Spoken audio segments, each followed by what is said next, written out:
Chief Justice Roberts, Vice President Harris, Speaker Pelosi, Leader Schumer, Leader McConnell, Vice President Pence, my distinguished guests, my fellow Americans. This is America's day. This is democracy's day, a day of history and hope, of renewal and resolve. Through a crucible for the ages, America has been tested anew, and America has risen to the challenge. Today, we celebrate the triumph not of a candidate, but of a cause, the cause of democracy. The people, the will of the people has been heard, and the will of the people has been heeded. We've learned again that democracy is precious. Democracy is fragile. And at this hour, my friends, democracy has prevailed.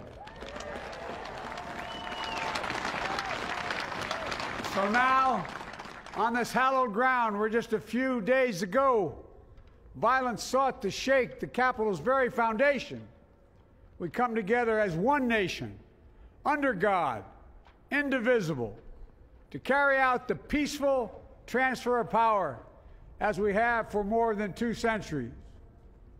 As we look ahead in our uniquely American way, restless, bold, optimistic, and set our sights on the nation we know we can be and we must be. I thank my predecessors of both parties for their presence here today. I thank them from the bottom of my heart. And I know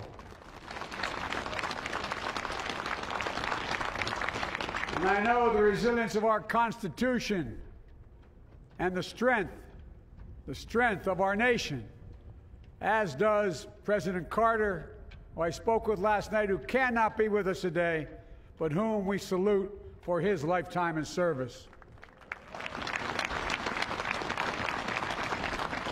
I've just taken the sacred oath each of those patriots have taken, the oath first sworn by George Washington.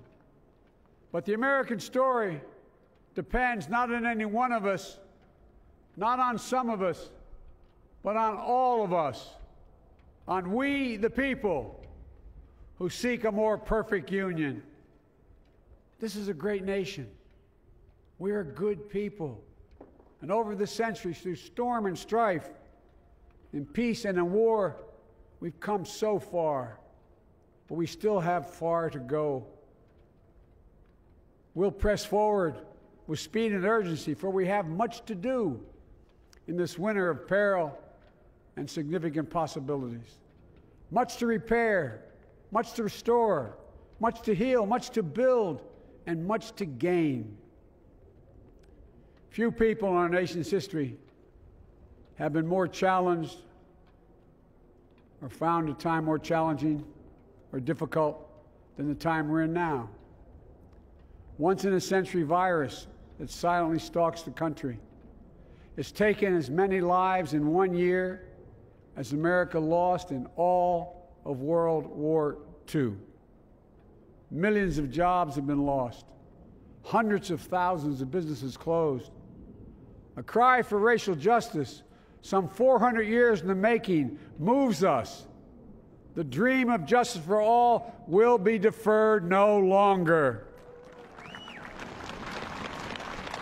A cry for survival comes from the planet itself, a cry that can't be any more desperate or any more clear. And now, a rise of political extremism, white supremacy, domestic terrorism, that we must confront and we will defeat. To overcome these challenges, to restore the soul and secure the future of America, requires so much more than words. It requires the most elusive of all things in a democracy: unity. Unity. In another January, on New Year's Day in 1863, Abraham Lincoln signed the Emancipation Proclamation. When he put pen to paper, the president said, and I quote, If my name ever goes down into history, it'll be for this act, and my whole soul is in it. My whole soul is in it. Today, on this January day, my whole soul is in this, bringing America together, uniting our people, uniting our nation. And I ask every American to join me in this cause.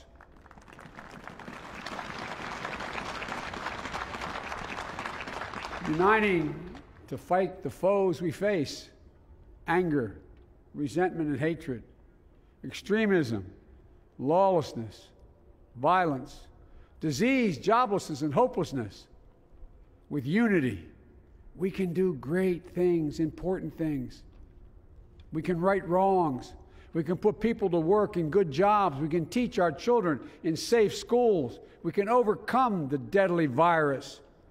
We can reward work and rebuild the middle class and make health care secure for all. We can deliver racial justice, and we can make America once again the leading force for good in the world. I know speaking of unity can sound to some like a foolish fantasy these days. I know the forces that divide us are deep and they are real. But I also know they are not new. Our history has been a constant struggle between the American ideal that we're all created equal and the harsh, ugly reality that racism, nativism, fear, demonization have long torn us apart. The battle is perennial, and victory is never assured. Through Civil War, the Great Depression, World War, 9/11, through struggle, sacrifice, and setbacks, our better angels have always prevailed. In each of these moments, enough of us have come together to carry all of us forward. And we can do that now. History, faith, and reason show the way of unity. We can see each other not as adversaries, but as neighbors. We can treat each other with dignity and respect. We can join forces, stop the shouting, and lower the temperature. For without unity, there is no peace, only bitterness and fury. No progress, only exhausting outrage. No nation, only a state of chaos. This is our historic moment of crisis and challenge, and unity is the path forward. And we must meet this moment as the United States of America. If we do that, I guarantee you we will not fail. We have never, ever, ever, ever failed in America when we've acted together. And so today, at this time, in this place, let's start afresh, all of us. Let's begin to listen to one another again, hear one another, see one another, show respect to one another. Politics doesn't have to be a raging fire, destroying everything in its path. Every disagreement doesn't have to be a cause for total war. And we must reject the culture in which facts themselves are manipulated and even manufactured.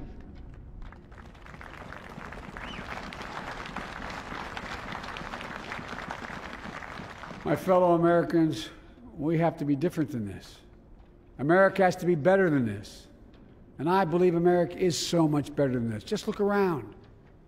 Here we stand in the shadow of the Capitol Dome, as was mentioned earlier, completed amid the Civil War, when the Union itself was literally hanging in the balance. Yet we endured. We prevailed. Here we stand, looking out on the great mall where Dr. King spoke of his dream. Here we stand where 108 years ago, at another inaugural, thousands of protesters tried to block brave women marching for the right to vote. And today, we mark the swearing in of the first woman in American history elected to national office, Vice President Kamala Harris. Don't tell me things can't change. Here we stand, across the Potomac from Arlington Cemetery, where heroes who gave the last full measure of devotion rest in eternal peace.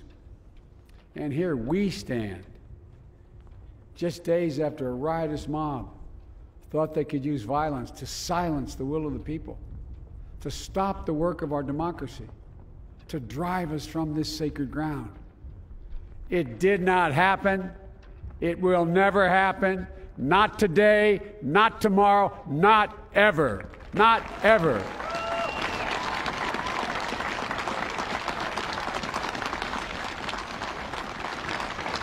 To all those who supported our campaign, I'm humbled by the faith you've placed in us. To all those who did not support us, let me say this.